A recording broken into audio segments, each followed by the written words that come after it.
दोस्ती का दिन, हाँ, फ्रेंडशिप डे। आज हम इसी पर बात करने वाले हैं। हमारे पास ना इससे जुड़े कुछ दिलचस्प दस्तावेज हैं, मतलब इसका इतिहास क्या है, इसके मायने क्या हैं और दुनिया भर में इसे कैसे मनाया जाता है। हाँ, काफी कुछ है जानने को। तो चलिए देखते हैं इसमें से क्या खास निकलता है। बिल्कुल। ये तो हम सब जानते हैं कि दोस्त जिंदगी में कितने जरूरी होते हैं। मुश्किलों में साथ देते हैं, खुशियां बढ़ाते हैं। सही बात है। पर ये फ्रेंडशिप डे मनाने का सिलसिला शुरू कैसे हुआ? लगता है इसके पीछे एक थोड़ी दुखद कहानी है जो हमारे सूत्रों में मिलती है। हाँ, एक कहानी तो है। हाँ, जिक्र है 1935 के अमेरिका का। कहते हैं कि किसी व्यक्ति की मौत के बाद उसके जिगरी दोस्त ने भी अपनी जान दे दी थी। ये घटना दोस्ती की ताकत और गहराई को दिखाती है ना। शायद इसी इमोशनल वजह से अमेरिकी सरकार ने इसे एक तरह से मान्यता दी। पर क्या ये सिर्फ एक कहानी ही है या इसका कोई और मतलब भी था उस वक्त? देखिए, ये कहानी दोस्ती के जज्बे को तो उभारती है। बिल्कुल। लेकिन बात सिर्फ यहीं तक सीमित नहीं रही होगी शायद। अच्छा। असल में फ्रेंडशिप डे का विचार वो इससे भी पहले शायद 1919 के आसपास हॉलमार्क कार्ड्स के फाउंडर थे ना, जॉयस हॉल। हाँ जी। उन्होंने भी दिया था। हम्म। हालांकि वो आइडिया ज्यादा चला नहीं, लोगों को लगा कि ये बस कार्ड बेचने की तरकीब है। अच्छा, कमर्शियल एंगल। हाँ। फिर पराग्वे में 1958 में एक वर्ल्ड फ्रेंडशिप क्रूसेड नाम की संस्था थी। उन्होंने 30 जुलाई को विश्व मित्रता दिवस मनाने का प्रस्ताव रखा था। अच्छा। तो ये विचार मतलब कई जगहों से पनप रहा था, अलग अलग टाइम पर। हाँ ऐसा लगता है। और फिर इसे अंतर्राष्ट्रीय पहचान भी मिल गई। बिल्कुल। 2011 में संयुक्त राष्ट्र महासभा ने बाकायदा 30 जुलाई को अंतर्राष्ट्रीय मित्रता दिवस घोषित किया। और यहाँ मकसद सिर्फ दोस्तों के बीच का रिश्ता नहीं था, बल्कि उससे कहीं बड़ा था। मतलब? और समुदायों के बीच एक पुल बनाना, आपसी समझ बढ़ाना, शांति को बढ़ावा देना। ये दोस्ती को एक ग्लोबल पीस इनिशिएटिव के तौर पर देखा गया। ये तो बहुत बड़ी सोच है, दोस्ती को इतना बड़ा कैनवस देना।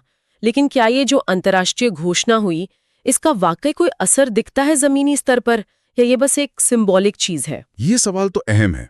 देखिए, संयुक्त राष्ट्र का मंच इसे एक वैश्विक प्रतीक तो बनाता है, इसमें कोई शक नहीं। हाँ। और ये विभिन्न शांति और कल्चरल एक्सचेंज प्रोग्राम्स को प्रेरित भी करता होगा। हालांकि इसका सीधा असर मापना तो मुश्किल है, पर यह सरकारों और संस्थाओं को याद दिलाता है कि भाई आपसी मेलजोल, सहानुभूति कितनी जरूरी है। सही बात है। ये दोस्ती के विचार को पर्सनल लेवल से निकालकर सोशल और पॉलिटिकल महत्व देता है ना? बिल्कुल। और भारत में तो इसका अलग ही माहौल रहता है। यहाँ हम अगस्त के पहले रविवार को मनाते हैं। इस साल यानी 2025 में ये 3 अगस्त को पड़ेगा। हाँ। खासकर स्कूल कॉलेज के दिनों की यादें ताज़ा हो जाती हैं, फ्रेंडशिप बैंड्स वगैरह। हाँ। भारत में युवाओं के बीच ये काफ़ी लोकप्रिय है। और मनाने के तरीकों में सबसे आम है फ्रेंडशिप बैंड बांधना। ये रंग बिरंगे धागे या बैंड ये दोस्ती की निशानी माने जाते हैं।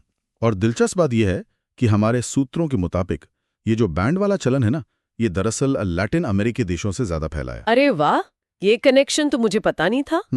लैटिन अमेरिका से? हाँ। पर आजकल बैंड्स के अलावा भी बहुत कुछ होता है, जैसे कार्ड्स देना, तोहफे और सोशल मीडिया तो खैर। हाँ। वो तो जैसे भरी जाता है फ्रेंडशिप डे पोस्ट से। सही कहा। तरीकों में काफी बदलाव आया है। ग्रीटिंग कार्ड्स, चॉकलेट्स, बाहर घूमने जाना, ये सब तो है ही, लेकिन सोशल मीडिया ने तो एक बिल्कुल नया आयाम जोड़ दिया है ना? लोग पुरानी तस्वीरें शेयर करते हैं, लंबे लंबे संदेश लिखते हैं दोस्तों के लिए। कहीं ना कहीं ये दिखाता है कि लोग दोस्ती को पब्लिकली भी सेलिब्रेट करना चाहते हैं, जताना चाहते हैं। हाँ, जताना चाहते हैं। लेकिन यहाँ एक सवाल उठता है मेरे मन में, क्या ये बैंड्स और सोशल मीडिया पोस्ट्स ये सब दोस्ती की असली गहराई को दिखाते हैं या बस एक मतलब सालाना रस्म बन के रह गए? कहीं ये बाजारवाद का असर तो नहीं? ये बहस तो हमेशा रहती है। देखिए, एक तरफ तो ये छोटे छोटे प्रतीक और इशारे रिश्तों में गर्मजोशी बनाए रखने का जरिया हो सकते हैं। हाँ, एक टोकन की तरह। बिल्कुल। दूसरी तरफ ये भी सच है कि कई बार ये सिर्फ दिखावा या औपचारिकता लगते हैं। असली दोस्ती तो रोजमर्रा की समझ, भरोसे और साथ निभाने में दिखती है, न कि साल में एक दिन के जश्न में। सही कहा। हमारे स्रोत भी इस कमर्शियल पहलू और असल भावना के बीच के तनाव की ओर इशारा करते हैं। और ये चलन सिर्फ भारत तक ही सीमित नहीं है।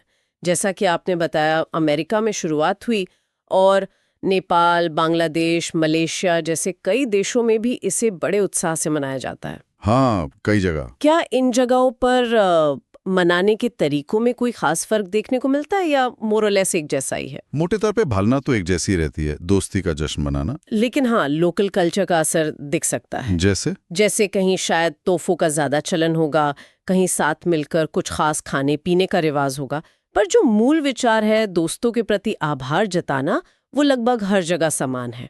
ये दिखाता है कि दोस्ती का भाव कितना यूनिवर्सल है। हाँ, ये यूनिवर्सल वाली बात सही है। और इस यूनिवर्सल भाव को शायद अरिस्टो ने सदियों पहले ही समझ लिया था, जब उन्होंने कहा था दोस्ती एक आत्मा है जो दो शरीरों में निवास करती है। वाह, कितनी गहरी बात है ये। बिल्कुल। ये दिखाता है कि दोस्ती सिर्फ एक सोशल जरूरत नहीं, बल्कि एक गहरा स्पिरिचुअल या इमोशनल जुड़ाव भी हो सकती है। ये दो लोगों के बीच विचारों, मूल्यों और भावनाओं का एक संगम है। अरस्तु का ये कथन आज भी उतना ही सही लगता है। हाँ, बिल्कुल।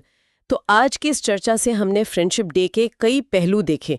इसके दुखद शुरुआत की कहानी से लेकर संयुक्त राष्ट्र के वैश्विक शांति की सोच तक, भारत में इसके उत्साह से लेकर लैटिन अमेरिका के बैंड कनेक्शन तक, और सोशल मीडिया के जमाने में इसके बदलते रूप पर भी हमने गौर किया।